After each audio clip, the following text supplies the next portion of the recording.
70, for example. The exceptions, however, we talk about the Vaticans in 1970. The Vatican rejected a proposed minister from West Germany because she was a female.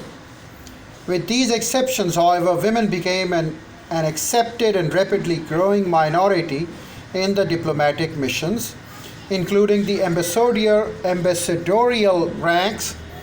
As the 20th century closed, a number of American women, some accompanied by dependent spouses, were serving as ambassadors in Arab and Islamic countries long considered inhospitable to women.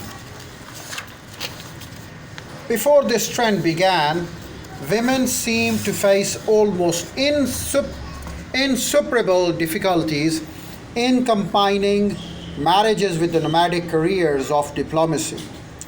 After 1971, US Foreign Service no longer required women to resign upon marriage. But if the husband's profession was not easily movable, problems arose. The problems were particularly pronounced for tandem couples in which both husbands and wife were in the Foreign Service, since postings together to large embassies or to a department headquarters could not always be arranged. Husband and wife often would alternate in taking leave when not posted in the adjacent countries. Despite these problems, at the end of the 20th century, the US Foreign Service employed more than 500 tandem couples, including more than one pair, serving simultaneously as ambassadors. The end of bipolarity. Well, the bipolarity ended somewhere in 1989 when the Cold War sputtered to a close.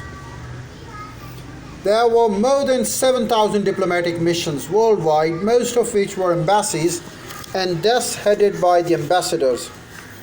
Between World War I and World War II, a few lesser states had been allowed to embassies, but when the United States elevated Latin American missions in the 1940s, a trickle became a flood. Soon, legations were accepted, and by the last quarter of the 20th century, they had disappeared. In addition, numerous, often highly specialized international organizations, an array of the regional entities, some of them supranational, also now received and sent envoys, ambassadorial rank. For example, some states accredited 3 ambassadors to Brussels, to Belgian government, to the EU, and to NATO. So the country received 3 ambassadors. One of them was there to the federal capital, Brussels, and the other was to the Belgian executive, the government. And the third one was to EU, European Union, and of course one more to NATO.